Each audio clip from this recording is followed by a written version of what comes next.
살고 있는 이 세상은 본래 있어야 할 자리를 벗어난 세상, 뒤틀린 세상입니다.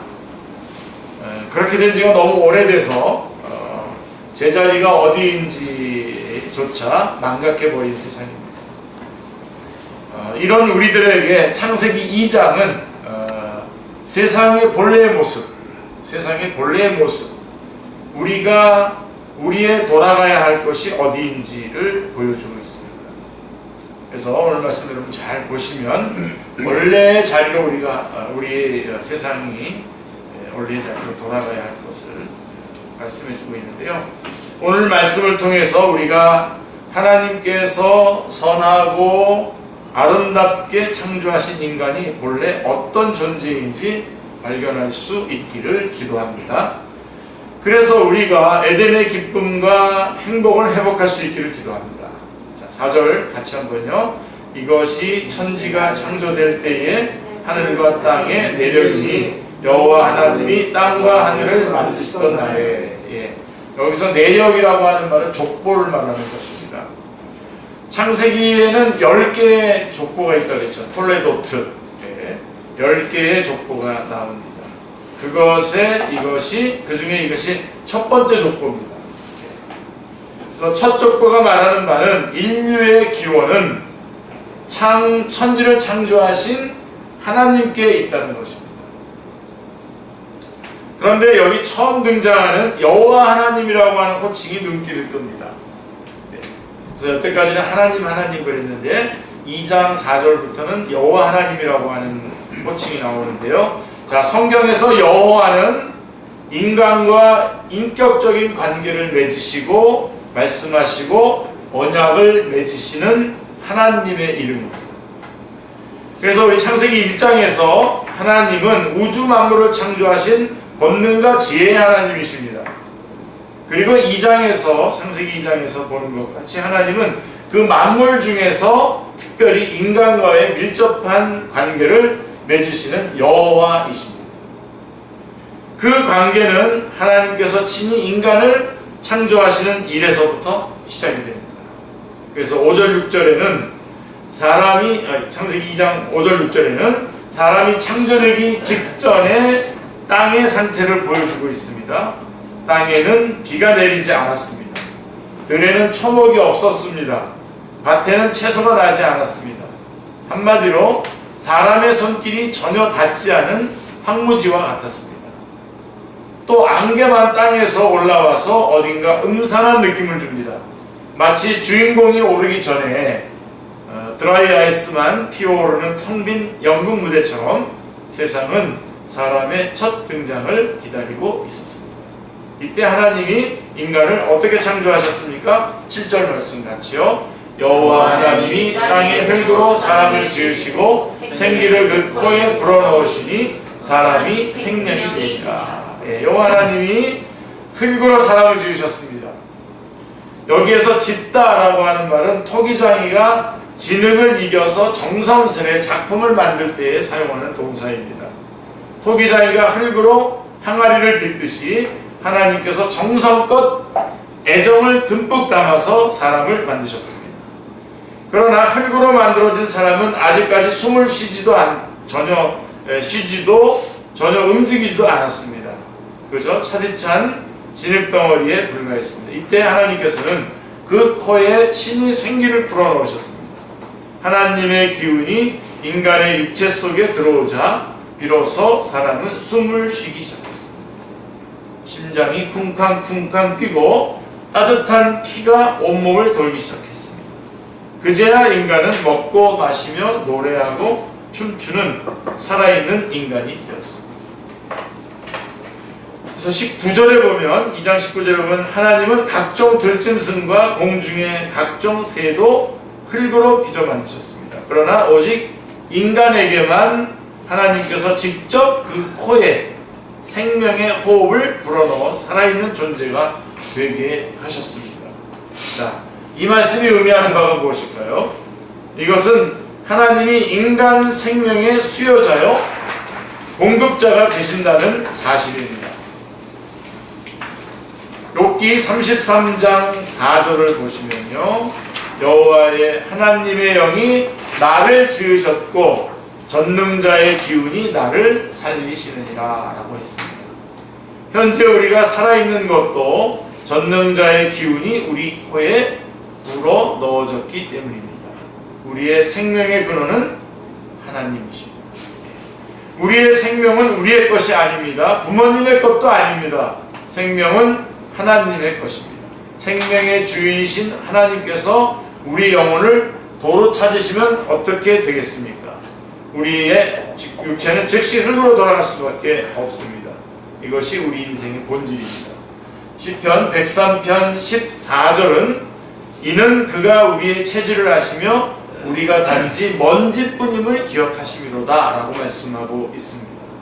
하나님은 우리의 체질이 먼지 같음을 기억하십니다. 우리의 한계를 잘 아십니다. 그래서 인생들의 연약함을 이해하시고 긍휼히 여겨주십니다. 그러나 자, 문제는 우리 인간들입니다. 자, 파스칼이 지은 팡세에 이런 구절이 있습니다. 이 팡세는 한번 꼭 읽어보시는 게 좋습니다.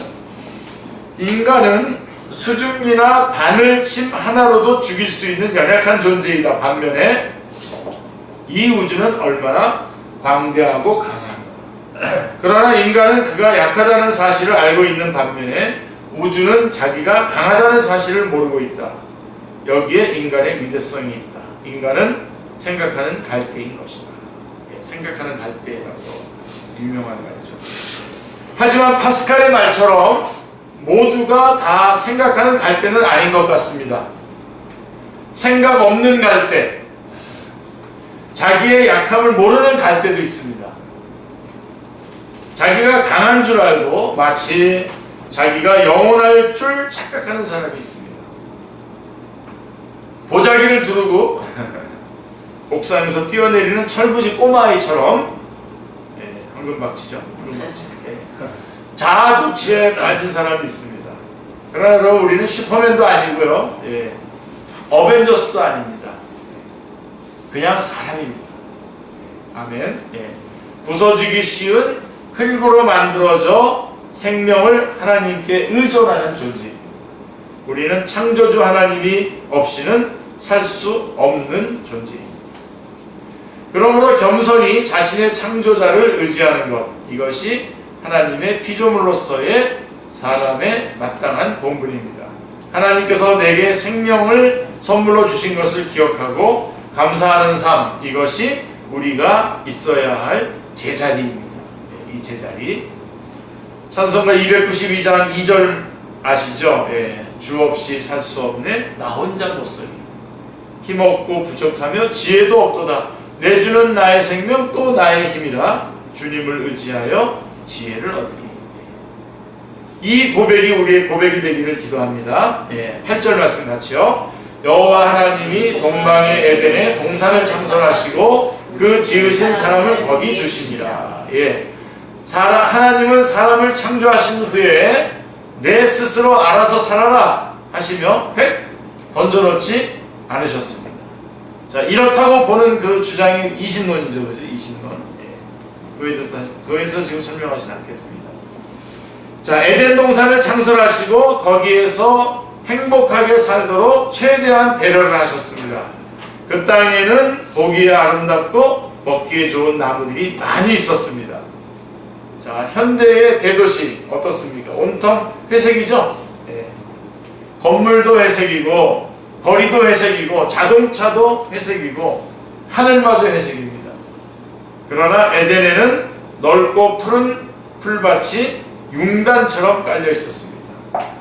초록빛 나뭇잎 사이로 붉고 탐스러운 과실이 곧 떨어질 듯 주렁주렁 매달려 있었습니다. 미세먼지 한 점 없는 새파란 하늘이 눈이 부실 정도였습니다. 그뿐만이 아니었습니다. 푸르고 맑은 강물이 에덴에서부터 흘러나와서 동산을 적시고 있었습니다. 물은 모든 생명체의 젖줄이죠. 에덴에서 갈라진 젖줄기는 비선과 기혼, 힛데겔, 유브라데 이렇게 4개의 강을 이루었습니다. 강가의 돌들이 온통 금과 보석들이었습니다. 그 덕에 비손 강가에서 아담은 순금으로 물수제비를 뜨고, 해보셨어요? 예. 하와는 베들레헴과 호마노, 다 보석이 있고요, 향료인데요, 이것으로 공기놀이를 했습니다. 했을 것 같습니다. 이래야 되는데 했습니다. 그렇게 해야지. 단언해 버렸습니다. 자, 이런 곳에 살려면 얼마나 돈이 많아야 하죠? 요즘 같으면 이런 데서 살려면 돈 엄청 많아야 될 텐데, 그러나 하나님은 에덴 동산 거주에 따르는 보증금이나 임대료를 전혀 받지 않으셨습니다. 이처럼 하나님은 사람에게 최고의 환경을 선물로 주셨습니다. 주시되 후히 주시어 넘치도록 주셨습니다. 할렐루야. 자, 여기까지 에덴 동산의 모습은 사람들이 꿈꾸는 낙원의 일반적인 모습과 거의 일치합니다. 그런데 낙원이 정말 행복과 기쁨이 충만한 낙원이 되기 위해서는 꼭 있어야 할 것들이 있었어요. 자, 여기서부터 이제 중요하겠죠? 여태까지도 중요하지만 그것이 무엇입니까? 꼭 있어야 될 게 뭡니까? 먼저 하나님께서는 사람에게 에덴 동산을 관리할 청지기로서의 사명을 주셨습니다. 이게 행복이에요. 사실. 정말 행복과 기쁨이 충만한 낙원이 되기 위해서는 꼭 있어야 할 것이 있습니다. 먼저 에덴 동산을 관리할 청지기로서의 사명. 15절 같이 읽겠습니다. 여호와 하나님이 그 사람을 이끌어 에덴 동산에 두어 그것을 경작하며 지키게 하시고, 사람들은 마음껏 게으름을 피우며 놀고 먹을 수 있는 곳이 낙원이라고 생각합니다. 정말 그렇습니까? 제가 보니까 최근에 무슨 그 마약 그런 것들 나오는 거 보니까 이런 세상을 꿈꾸어서 진짜로 거기까지 갔는데 보니까 너무 허무한 거예요. 그러니까 이제 제정신으로 못 있는 거예요. 보통 회사에서 부서장의 눈밖에 나면 아무 일을 주지 않습니다. 일이 없어서 즐겁겠습니까? 천만의 말씀입니다. 출근해서 아무 할 일도 없는 것만큼 고역이 없습니다. 결국 이렇게 찍힌 사람은 곧 자기 스스로 사표를 내고 나가게 되어 있습니다. 사람은 할 일을 해야만 행복해질 수 있습니다. 일은 책임감을 개발하게 하며 성취감을 누리게 합니다. 뿐만 아니라 일은 사람이 하나님의 신성에 동참하게 합니다. 하나님의 우리 인간 창조의 그 본 마음에 우리가 참여하게 되는 거죠. 그것을 이해하게 되고 그것을 받아들이게 됩니다. 천국에서도 우리는 어떤 직분을 부여받을 것입니다. 이거에 대해서는 여러분들이 기대를 갖도록 그 정도까지만 알겠습니다. 자, 19절에는 하나님께서 아담으로 하여금 각 생물의 이름을 짓도록 하는 장면이 나옵니다. 이름 짓는 것은 아무나 할 수 없는 것이죠. 이름 짓기는 만든 사람의 고유 권한입니다. 하나님께서 아담이 이름을 짓도록 하셨다는 것은 하나님의 고유한 권한을 아담에게 위임하셨다는 뜻입니다. 이 얼마나 큰 특권입니까? 이처럼 노동은 아담의 범죄 이전부터 있었습니다. 노동은 본래 하나님께서 사람에게 만족과 기쁨을 주기 위해서 주신 선물입니다. 너무나 지나치게 하면은 그래서 꼭 좋은 게 아닙니다. 하나님 안에서 제자리를 찾은 일을 통해 우리가 노동의 기쁨을 온전하게 회복할 수 있기를 기도합니다. 그리고 이제 두 번째가 뭐냐면, 다음으로 하나님께서는 두 나무를 통해서, 오늘 꼭 붙잡으세요. 이 두 나무. 두 나무를 통해서 사람이 하나님을 알아가게 하셨습니다. 9절을 보십시오. 9절 한번 같이 읽겠습니다.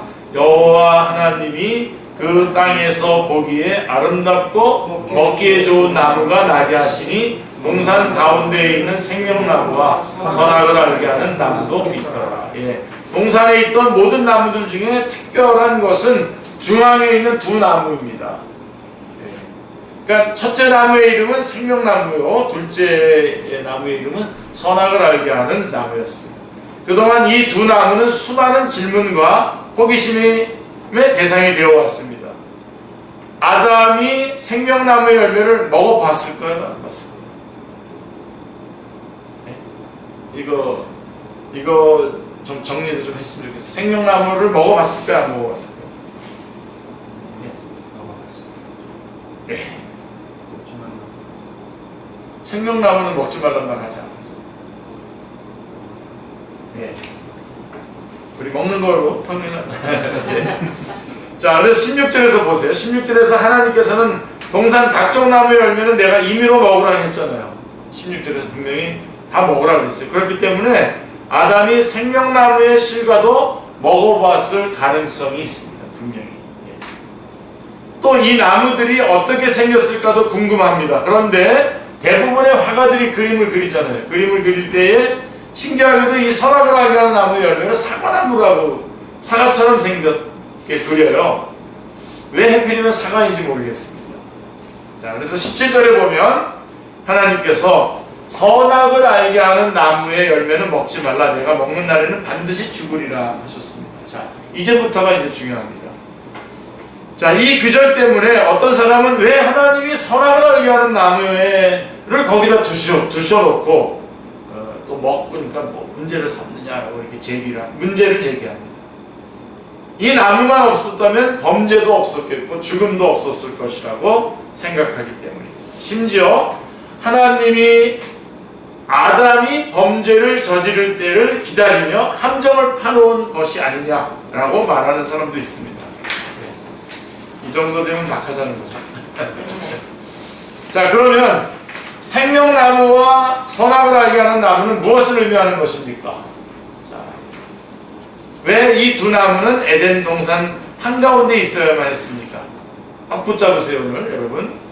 결론부터 말씀드리자면 이 두 나무의 정체는 사실 하나님 자신입니다. 하나님 자신을 의미하는 것입니다. 자, 무슨 말이냐면요, 나무의 이름 그대로 하나님 자신이 바로 선악의 기준입니다. 선악을 알게 하는 나무는 선악의 기준이시고, 그 다음에 또 생명나무는 하나님이 생명의 근원이시다라고 하는 뜻입니다. 자, 생각해 보십시오. 만약 어떤 존재가 자신을 선과 악의 기준이라고 하고 그것이 사실이라면 그 존재는 하나님입니다. 선과 악의 기준, 자기가 선과 악의 기준이다라고 말한다면 그것은 바로 자기가 하나님이라고 하는 뜻입니다. 하나님일 수밖에 없습니다. 자, 여러분, 하나님 외에 누가 선과 악의 기준이 될 수 있겠습니까? 또 어떤 존재가 스스로 생명의 근원이라고 하고 그것이 사실이라면 그 존재는 하나님입니다. 내가 생명의 근원이다. 그 하나님을 말하는 거죠. 그래서 생명나무와 선악을 알게 하는 나무를 두신 것은 사실은 그것은 하나님 자신이신 것입니다. 그걸 의미하는 것입니다. 그래서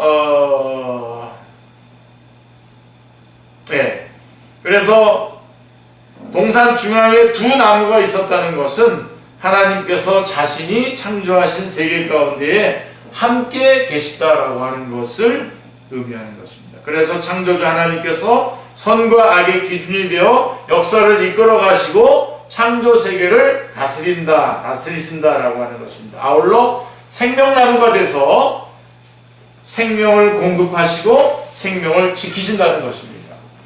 만약 에덴 동산에 생명나무와 선악을 알게 하는 나무가 없었다고 가정해 보십시오. 그러면 아담이 하나님이 생명의 근원이시오 선악의 기준이 되신다는 사실을 어디서 배울 수 있겠습니까? 그러므로 동산 중앙의 나무는 함정이 아닙니다. 함정이 아니에요. 정말 우리에게 정말 소중한 것입니다. 사람으로 하나님을 알고 자신의 위치를 알게 하는 시청과 교제였습니다. 오늘날로 말하면 성경 말씀을 말하는 겁니다. 성경의 역할을 대신하는 눈에 보이는 말씀. 아담은 두 나무를 통해 점점 더 하나님과 교제가 깊어지고 영적인 지혜가 풍성해질 수 있었습니다. 반면 불순종하여 선악을 알게 하는 나무의 열매를 먹게 되면 어떻게 되죠? 이 사람이 하나님을 떠나 스스로 선악의 기준이 되어 자신이 또 다른 신이 되겠다라고 하는 뜻입니다. 이대로 생명나무 열매를 먹고 영생한다는 것은 있을 수 없는 일입니다. 그러니까 여러분들이 잘 보셔야 돼요. 여기 생명나무하고 선악을 알게 하는 나무가 있는데 범죄하기 이전에는 생명나무를 먹어도 돼요. 근데 범죄하고 나면 선악을 알게 하는 나무 열매를 먹었다고 한다면 그리고선 이제 망가졌는데 그리고선 생명나무를 먹게 되면 영원히 망가진 채로 있어야 되잖아요. 그래서 하나님께서 이거를 생명나무를 막지 않습니다. 그렇죠? 자, 이 경우 이런 사람이 하나님을 떠나 스스로 선악의 기준이 되어 자신이 또 다른 신이 되겠다는 뜻이고요. 그대로 생명나무 열매를 먹고 영생한다는 것은 있을 수 없는 일입니다. 이 경우 하나님은 사람이 더 이상 생명나무에 접근할 수 없도록 차단하셔야 했습니다. 이것은 생명이신 하나님과의 단절을 의미합니다. 이것이 곧 죽음입니다. 여러분 이 얘기 아시죠? 캄보디아에는 킬링필드가 있어요. 킬링필드라고 하는 곳이 있습니다. 혹시 영화로도 나오는 적이 있는데 혹시 보셨나요? 그 수를 헤아릴 수 없을 만큼 많은 해골들이 겹겹이 묻혀 있는 곳입니다. 이곳은 폴 포트가 이끄는 크메르 루즈 정권이 무차별 살육을 벌였던 장소입니다. 이 폴 포트는요 프랑스에 유학까지 갔다 온 사람입니다. 지성인이죠. 그는 캄보디아를 인민의 낙원으로 만들겠다는 이상이 있었어요. 이를 실현하려면 이미 악습에 물들어버린 기성세대를 제거해야 한다고 판단했습니다. 다 적폐청산 그런 거랑 연결이 되는지 모르겠습니다. 그래서 고등교육을 받은 사람, 나이 든 사람을 가차없이 다 죽였어요. 심지어 안경을 썼다는 이유로 죽였어요. 이 학살로 무려 100만 명이 넘는 사람이 죽임을 당했습니다. 킬링필드는 사람이 나름대로 선악의 기준을 정하고 이거를 절대시하게 될 때에 어떤 비극이 일어날 수 있는가를 보여주는 현장입니다. 그래서 인간에게 하나님이 부여하신 자율권은 굉장히 폭이 넓습니다. 동산 각종 나무의 실과는 임의로 먹도록 하신 것처럼 우리들의 자유로운 선택에 맡기신 것들이 참 많습니다. 무엇을 먹든 또 짜장면을 먹든 짬뽕을 먹든 좋은 대로 먹으면 되고요. 어디를 가든 좋은 대로 가면 어디를 가든 내가 좋은 대로 가면 되는 것입니다. 그러나 선악의 문제만큼은 하나님이 세우신 질서를 따라야 한다라고 하는 것이죠. 선악에 대해서도 임의로 하게 되면 어떻게 될까? 선악을 임의로 하게 놔둔다면 자유롭게 해두면 어떻게 될까요? 짜장면이나 짬뽕 선택하듯이 만약에 선악의 기준도 이렇게 마음대로 선택할 수 있다면 어떻게 되겠습니까? 사람마다 자신이 선악의 기준을 정해놓고 나름대로 살 것입니다. 난 이게 선이야. 난 이것은 악이 아니라고 봐. 하면서 자기가 하나님이 되고 자기가 왕이 되어서 자기 마음대로 살게 됩니다. 그때 엄청난 혼란이 오게 되죠. 그것은 에덴이 아닙니다. 창조 질서가 깨어지고 엉망이 됩니다. 이런 파멸로부터 우리를 보호해 주시기 위해서 하나님께서 계명의 말씀을 주셨습니다. 그게 이제 2장 17절 말씀이잖아요. 그러므로 계명의 말씀을 부담스러워할 것이 아니라 감사해야 합니다. 진리의 말씀, 계명의 말씀이 나를 지켜주기 때문입니다. 아멘입니다. 우리가 하나님의 말씀을 삶의 기준으로 삼고 그 말씀을 따라서 살아가기를 기도합니다. 이를 통해 참된 행복을 누릴 수 있기를 기도합니다. 자, 18절을 보세요. 같이요. 여호와 하나님이 이르시되 사람이 혼자 사는 것이 좋지 아니하니 내가 그를 위하여 돕는 배필을 지으리라 하시니라. 하나님께서 아담을 만드신 후에 마음에 걸리는 문제가 있었습니다. 하나님께서는 성부, 성자, 성령님 세 분이 하나가 되어 사랑으로 교제하고 어우러져 동역하셨습니다. 여러분, 처음부터 하나님이 사랑이시다라고 한 거는 하나님이 성부, 성자, 성령 공동 이렇게 성부, 성자, 성령 하나님이시다라고 하는 것을 말씀해주고 있는 거잖아요. 어우러져서 동력하셨어요. 그런데 하나님께서 사람이 혼자 사는 모습을 보시니까 마음이 안 좋으셨습니다. 그래서 아담을 통해 돕는 배필을 짓고자 하셨습니다. 여자의 사명은요, 여기서부터 잘 들으세요. 여자분들. 좀 제가 싸우고 싶어요. 이런 것들 오해하고 요즘에 막 이상하게 접근하는 거 보면 막. 자, 여자의 사명은 남자를 잘 돕는 것입니다. 이거 아멘하고 들어갑시다. 혹시 이 말이 여자로서 기분 나쁘게 들린다면 큰 오해입니다. 자, 이제 보세요. 완전 반전이 일어납니다. 자, 구약 성경에 돕는 자라고 하는 편이 19번 등장합니다.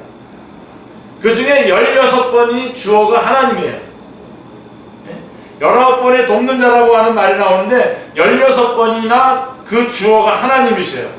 하나님께서는 사람을 도우시고 여자는 남자를 돕습니다. 자, 돕는 사람이 도움을 받는 사람보다 더 지혜롭고 성숙해야 하지 않습니까? 돕는 사람이 더 지혜롭고 더 성숙해야 되죠, 그죠? 예. 목소리가 조금 다시 줄어드네요. 자, 남자는요 대체로 강하고 용기가 있고 도전적입니다. 하지만 섬세함과 예민함과 부드러움이 부족합니다. 여자가 남자의 부족한 부분을 채워주지 않으면 제대로 사명을 감당하지 못합니다. 이처럼 돕는 배필로서 여자의 사명이 중요합니다. 하지만 아담은 이때까지 아무 생각이 없었습니다. 자기가 무엇이 부족한지 돕는 배필이 왜 필요한지를 몰랐습니다. 이에 하나님께서 아담에게 각 생물들의 이름을 짓도록 하셨습니다. 개, 고양이, 소, 닭, 염소, 호랑이, 낙타, 늑대, 기린 등등 짐승이 차례로 아담 앞으로 나왔습니다.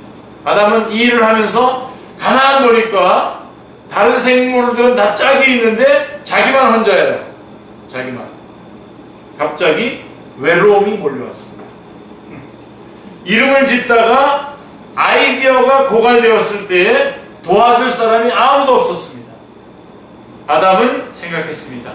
나도 짝이 있었으면 좋겠다. 이때 하나님은 아담을 수면 마취시키시고 갈빗대 하나를 뽑았습니다. 그 갈빗대로 여자를 만드셨습니다. 하나님은 이 여자를 아담에게 데리고 가셨습니다. 아담은 여자를 보고 이렇게 소감을 발표했습니다. 이는 내 뼈 중에 뼈요 살 중에 살이라. 이 말은 내가 너고 내가 나니 우리는 한 몸이야 라고 하는 뜻입니다. 이제부터 아담은 혼자가 아니었습니다. 곁에 사랑하는 동력자가 있었습니다. 전에 중국에서 제가 선교사님들 이렇게 뚝 둘러앉아서 그때 교육을 시켰는데요. 교육했었었는데 그분 한 분이 그러더라고요. 자기가 아내는 지금 아직 한국에 계신데 이제 곧 들어온다면서 이제 아내가 들어오기만 하면 저는 아무런 걱정 없이 온 이 중국을 다 돌아다니면서 복음을 전하겠다고 그러더라고요. 그렇죠? 뭐 더 필요한 게 없잖아요. 그죠? 곁에 사랑하는 동력자가 있었어요. 힘을 모아 하나님이 주신 사명을 감당하며 일생을 함께할 동력자가 생겼습니다. 하나님도 그 모습을 보시고 심히 기뻐하셨을 것입니다. 24절에 보면 결혼의 원리가 제시되어 있어요. 자, 여러분 이걸 보면서 여러분 어떤 생각이 들어요? 24절에 보세요. 이러므로 남자가 부모를 떠나 그의 아내와 합하여 둘이 한 몸을 이루죠. 여러분 지금 이거 누가 듣고 있는 거예요 지금? 아담이죠. 아담에게 지금 부모가 있어요 지금. 근데 남자가 부모를 떠나 그의 아내와 합하여 둘이 한 몸을 이룰지로다 이렇게 말씀하고 있지 않습니까? 그래서 이 말씀은요 최초의 인간인 아담과 하와만을 위한 말씀이 아닙니다. 이 말씀. 만약 아담 가족만을 위한 말씀이라면 말이 안 되죠. 왜냐하면 아담이 떠나야 할 부모는 없었기 때문입니다. 이는 하나님께서 아담 이후 모든 가정에게 주신 말씀입니다. 이 말씀처럼 부부는 부모를 떠나 둘이 서로 합하여 한 몸을 이루어가는 공동체입니다. 자, 그래서 첫 단계가 뭐냐면 부모를 떠나는 거예요. 자, 우리 여기 형제님들 아멘 하세요. 네. 아멘. 네. 부모를 떠나야 돼요. 독립을 해야 됩니다. 떠나지 못하면 마마보이 파파 거리 되고 입맛도 떠나야 된대. 입맛이 안 떠나가지고 맨날 싸워요. 그렇지 않으면요, 입맛도 떠나지 않으면요, 엄마표 음식과 비교하면서 맨날 반찬 투정만 하게 됩니다. 세상에서 맛있는 음식은 이유 불문하고 무조건 배우자가 만들어준 음식입니다. 아멘.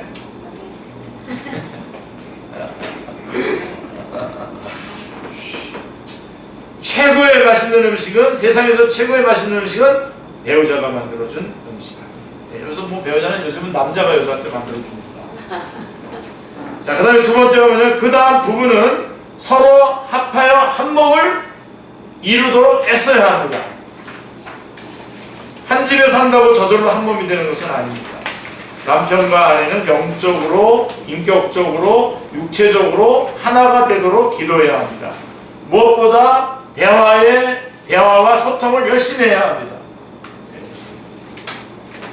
이렇게 한 몸을 이룬 상태를 25절에서는 다음과 같이 표현하고 있습니다. 같이요. 아담과 그의 아내 두 사람이 벌거벗었으나 부끄러워하지 아니하니라. 예. 그들은 서로에게 부끄럽게 여길 어떤 것도 없었습니다. 눈에 보이지 않는 주도권 다툼도 없었습니다. 감춰놓은 비자금도 없었습니다. 그들은 감춤 없이, 우리 김영 집사님, 강성 집사님 쳐다봤는데 무슨 비자금이라도 혹시 없습니다. 자, 그들은 감춤 없이 친밀한 관계를 이루었습니다. 인격적이고 투명했습니다. 그리하여 친밀함이 주는 기쁨과 행복을 마음껏 누렸습니다. 하나님은 인간을 하나님 나라 건설의 동력자로 삼기 위해서 창조하셨습니다. 하나님께서 이같이 고귀하고 영광스러운 사명을 인생에게 주었습니다. 자, 그러면 가정은 무엇입니까? 가정은 무엇입니까? 마무리해보죠. 가정은 인생이 받은 그 거룩한 사명을 수행할 수 있도록 하나님께서 친히 세우신 기관입니다. 여자를 돕는 배필로 주셨다는 것에서도 이 점을 확인할 수가 있습니다. 하나님께서 사람이 그 짝과 연합하여 거룩한 사명을 이루어 나가도록 돕는 배필을 주신 것입니다. 이렇게 가정과 사명이 서로 만났을 때에 행복이 그 가정에 깃들지 않을 수 없습니다. 사명과 만나야 됩니다. 그렇지 않고 저기 초대교회 때 그 아나니아와 삽비라처럼 하나님을 섬기는데 하나가 되면 안 되죠. 자, 그런데 오늘날 제자리를 벗어난 대표적인 풍경 중에 하나가 바로 결혼 풍경입니다. 가정과 하나님이 주신 사명이 분리되고 말았습니다. 이게 제일 무서운 거예요. 그렇기 때문에 배우자의 재산, 학력, 외모, 연령 차이, 성격, 이런 것들이 가장 중요한 조건이 되어버렸어요. 사명이 아니라 이런 것들이 조건이 되어버렸어요. 이런 상황에서 이혼하는 가정이 점점 늘어나는 것은 당연한 일이죠. 배우자가 나를 기대만큼 행복하게 해주지 못한다면 갈라서는 것이 마땅하다고 여기는 것입니다. 뭐 아예 이런 것을 도와주는 아주 그런 목회자들도 있습니다. 빨리 헤어지도록 도와주는 겁니다. 자, 한 몸을 다시 둘로 떼어내려면 어떻게 상처가 안 날 수 있겠습니까? 엄청나죠. 행복해지려고 결혼했으나 바로 그 이유 때문에, 그 조건에 맞춘 그 이유 때문에 갈라서다니 참 아이러니합니다. 세상 사람들이 아무리 그렇게 한다 해도 적어도 말씀을 따르는 우리는 달라야 하지 않습니까? 않겠습니까? 우리는 보통 자기 남편이나 아내를 가리켜 동력자라고 부릅니다. 밖에서 이렇게 말하면 잘 못 알아듣고 무슨 말인가 합니다. 자, 왜 동력자라고 부릅니까? 부르심을 따라 일생 함께 하나님 나라를 잇고 일구어갈 사이이기 때문에 동력자라고 부르는 것입니다. 동력자의 조건은 재산이나 외모가 될 수 없습니다. 같은 믿음이 있는지, 같은 성경적인 가치관을 공유하고 있는지가 우선이 되어야 마땅합니다. 이것이 믿음의 결혼입니다. 달리 말하면 믿음의 결혼이란 제자리를 찾은 결혼입니다. 그래서 이 결혼이 세상에서 가장 아름다운 결혼이라고 믿습니다. 사명과 연결되는 과정. 말씀과 같이 순수하며 서로에게 진실하고 부끄러움이 없는 아름다운 가정을 이룰 수 있습니다. 우리가 하나님 안에서 믿음의 결혼을 하고 아름다운 가정을 세울 수 있기를 기도합니다. 자, 사람은 분수를 알아야 합니다. 사람은 모든 피조물 중에 유일하게 하나님의 형상대로 지음받았기 때문에 뛰어날 수밖에 없습니다. 똑똑한 데다가 창조적이기까지 합니다. 게다가 피조세계를 다스릴 권한까지 위임받아가지고 있다는 거 아침에 우리 배웠죠? 그 지위가 보통 높은 것이 아닙니다. 자, 그러다가 자칫 어떻게 되죠? 분수를 모르고 넘지 말아야 할 선을 넘어갈 위험성이 있습니다. 청지기에 만족하지 않고, 청지기에 만족하지 않고 감히 주인의 자리를 차지하려고 넘보게 되는 것이죠. 그것이 모든 불행의 씨앗이고 반드시 망하는 길입니다. 그러므로 제자리가 어디인지를 아는 것이 중요합니다. 우리는 우리의 생명을 하나님께 의지하고 있습니다. 아멘이죠? 생명의 근원은 하나님이십니다. 우리는 스스로 선과 악의 기준이 될 수 없습니다. 선악의 기준은 오직 하나님께만 있습니다. 우리는 혼자서 사명을 감당할 수 없습니다. 다른 사람과 공동체를 이루어 살아갈 수밖에 없습니다. 그 중에서도 가장 기초가 되는 공동체가 가정입니다. 인간의 행복은 관계에 있습니다.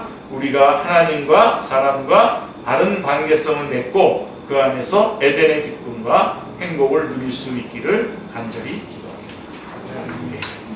기도하겠습니다. 하나님 아버지, 오늘도 저희들을 이렇게 오후 시간에 창세기 말씀을 통해서 말씀하여 주시오니 하나님 감사합니다. 저희가 어떻게 바르게 살아가야 할지를 하나님 말씀 통해서 가르쳐 주시오니 하나님 감사합니다. 저희가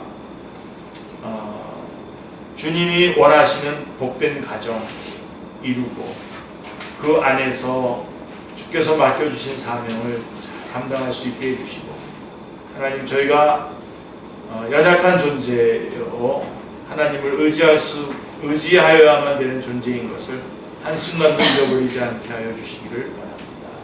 그리고 정말 주께서 맡겨주신 사명과 연결해서 가정을 귀한 동력자들로 서로 삼고 주께서 맡겨주신 일을 충성스럽게 잘 감당하여 하나님 앞에 영광 돌리는 아름다운 가정 남은 생에 되게 하여 주시옵소서. 이제 말씀 듣고 오후 예배 마치고 삶의 현장으로 나아갑니다. 주님, 불꽃 같은 눈으로 지켜주시고 눈동자와 같이 보호해 주시고 머리털 하나도 상하지 않도록 인도하여 주시옵소서. 그 몸을 건강하게 해주시고 그 마음은 평강을 주시고 또 그 영혼 성령님으로 충만케 역사하여 주시옵소서. 이 시간에도 주의 복음을 전하기 위해서 수고하는 우리 선교사님들과 선교지 가운데 함께 해주시고 이 나라와 이 민족 북한 땅 가운데 주님 함께하여 주옵소서. 감사드리오며 주 예수 그리스도의 이름으로 기도드리옵나이다. 아멘.